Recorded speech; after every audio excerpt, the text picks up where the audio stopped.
جمعية الدعوة والإرشاد وتوعية الجاليات بمحافظة بدر. আসসালামু আলাইকুম ওয়া রাহমাতুল্লাহি ওয়া বারাকাতুহু। আলহামদুলিল্লাহ ওয়াসসালাতু ওয়াসসালামু আলা রাসূলিল্লাহ ওয়া বাদ। সুপ্রিয় মুসলিম ভাই বোনেরা, আজকের আলোচ্য বিষয় হলো আহলুল হাদিস কাফের, মুনাফেক, প্রদ্বষ্ট।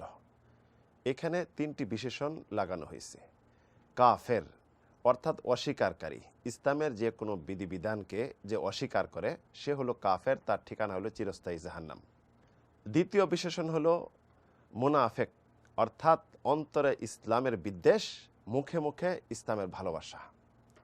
এটি কাফের থেকে আরও ক্ষতিকর। এটি তৃতীয় বিশেষণ হলো প্রদ্বষ্ট, মানে সঠিক পথ হারিয়ে যারা বেঠিক বেপথে চলে গিয়েছে। এই তিনটি বিশেষণ লাগানো হয়েছে আহলুল হাদিসদেরকে। উল্লেখ্য, আমার এক পরিচিত মুসলিম ভাই সৌদি আরব থাকেন, সে দেশে গিয়েছেন ছুটিতে। দেশে যে যখন তার এলাকার মহল্লার মসজিদে নামাজ পড়লেন, নামাজ পড়ার পর তাকে বলা হলো তুমি কাফের, মুনাফেক। পরবর্তী বলল সকল আহলুল হাদিস কাফের, মুনাফেক, প্রদ্বষ্ট। সে আক্ষেপ করে তখন আমাকে মেসেজ করে এটি জানাইলেন এবং বললেন আল্লাহ কি তাদেরকে হেদায়েত করবেন না। অত্যন্ত আক্ষেপের সহিত যে আল্লাহ কি তাদের হেদায়েত নসিব করবেন না, এরা কোন দিন হেদায়েত হবে। প্রিয় মুসলিম বন্ধুগণ, এই সমস্ত ফতোয়া ইতিপূর্বে অনেক শুনেছেন। এই ফতোয়া দেওয়ার কারণ কি, কেন তাকে এই বিশেষণে বিশেষায়িত করা হলো? সে রাসূল সাল্লাল্লাহু আলাইহি সাল্লামের সালাতের মতো সালাত আদায় করেছেন, আরাফালেদেন করেছেন, আমিন জোরে বলেছেন, পায়ের সাথে পা মিলিয়ে দাঁড়িয়েছেন, সিনার উপর হাত বাঁধছেন। এই জন্য সে কাফের হয়ে গেল এবং সমস্ত আহলুল হাদিস কাফের হয়ে গেল। কথাটি সামান্য মনে করা কিছু নয়, অনেক বড় কথা। এই সমস্ত কথা সাধারণ পাবলিক বলবে না। মসজিদের ইমাম, আলেম, মাযহাবী একজন আলেম, বড় মুহাদ্দিস, বড় পণ্ডিত, যারা মানুষের মাঝে ফতোয়া দিয়ে বেড়ায়, তারাই এই সমস্ত কথা বলে। আম পাবলিক, সাধারণ পাবলিক এটা বলে না। রাসূলের হাদিসের প্রতি আমল করলে যদি কাফের হয়ে যায়, রাসূল সাল্লামের সালাতের মতো সালাত আদায় করলে যদি কাফের হয়ে যায়, তাহলে বাংলাদেশে যারা গোড়াপন্থী হানাফি মাযহাবের মানুষ ছাড়া সহি মানহাজের, সালাফি মানহাজের যারা রয়েছেন বাংলাদেশে, আরব কান্ট্রিতে যত মানুষ রয়েছেন, রাসূলের দেশে যারা রয়েছেন, অন্য অন্য ইসলামিক কান্ট্রিতে যারা রয়েছেন, তাহলে সকলেই কাফের, মুনাফেক, প্রদ্বষ্ট। শুধু এটি নয়, হানাফি মাযহাব ছাড়া শাফি, মালিকি, হাম্বলি মাযহাব সকলেই কাফের। শুধু হানাফি মাযহাবের গোড়াপন্থী তারাই মুসলিম তাহলে?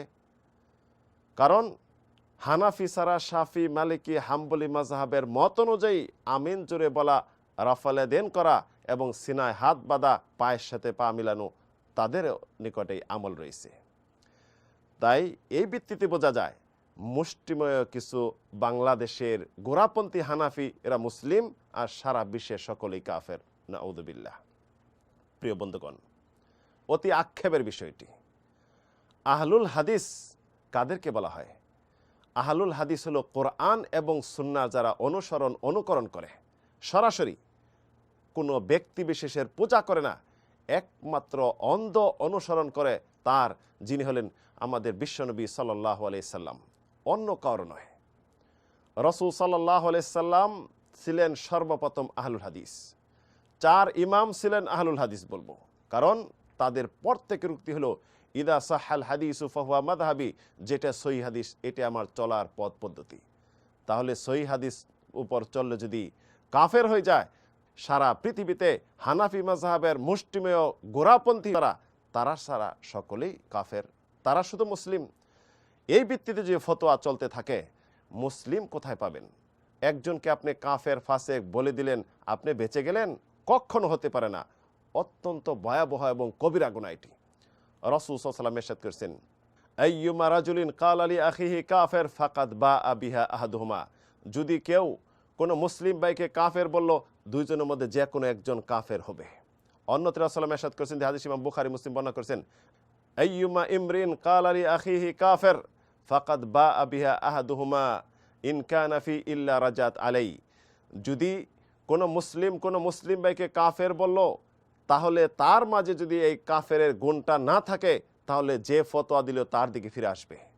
আবু যর রাদিয়াল্লাহু থেকে বর্ণিত হাদিস, ইমাম বুখারী হাদিসটি বর্ণনা করেছেন, রাসূলুল্লাহ সাল্লাল্লাহু আলাইহি ওয়াসাল্লাম ইরশাদ করেছেন, লা তারমি আহাদু আহাদান বিল ফুসুকি ওয়ালা ইয়ারমি বিল কুফর, তোমরা একজন আরেকজনকে কাফের বলবে না, ফাসেক বলবে না, ইল্লা রাজাত ইলাইহি ইল্লাম ইয়াকুন সাহিবুহু কাযালিক, যদি তার মাঝে এমন গুণ না থাকে তাহলে তোমার দিকে এটা ফিরে আসবে।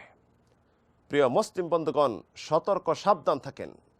এই সমস্ত চক্রান্ত মুসলিমদের চক্রান্ত নয়, অমুসলিম চক্রান্ত এটি। ইন্টারনেটের যুগ, সব কিছু স্পষ্ট, দিনের মতো স্পষ্ট, দিনের আলোর মতো স্পষ্ট। গবেষণা করুন, সঠিকটা জানুন এবং এর প্রতি আমল করুন। যারা এই সমস্ত ফতোয়া দেয় তাদের মুখোশকে উন্মোচন করে দেন এবং তাদেরকে চিহ্নিত করুন। তারা মাদ্রাসায় হাদিস পড়ে এবং পড়ায়, মাযহাব বিরোধী যখন হাদিস চলে আসলো তখন বলে এটি মাযহাবে নাই, মাযহাবে রাসূলের হাদিস নাই, তাহলে কি আছে, এটা কেমন মাযহাব? সারা পৃথিবীর কোথাও কিয়ামতের আগে মুসলিম পাওয়া যাবে না, ঈমান পাওয়া যাবে না, ইলম পাওয়া যাবে না, মদিনায় ফিরে আসবে। রাসূলুল্লাহ বলেন, ইন্নাল ঈমান লা ইয়ারিজু ইলাল মদিনা কামা তারিজুল হাইয়া ইলা জুহরিহা, ঈমান একদিন মদিনায় ফিরে আসবে যেমন সাপ গর্তে ফিরে আসে। আমরা তাদের জন্য দোয়া করি, আল্লাহ রাব্বুল আলামিন তাদের হেদায়েত নসিব করুন, সঠিক পথে ফিরে নিয়ে আসুন এবং তাদেরকে আল্লাহর উপর ছেড়ে দিলাম, আল্লাহই তাদের জন্য যথেষ্ট। আলোচনাটি শোনার জন্য, আমার সাথে থাকার জন্য সকলকে ধন্যবাদ। পরবর্তী ইনশাআল্লাহ এই বিষয়ে আরও আলোচনা হবে। আল্লাহ রাব্বুল আলামিন সবাইকে হক বুঝার এবং হকের প্রতি আমল করার তৌফিক দান করুন। আমিন, আল্লাহুম্মা আমিন।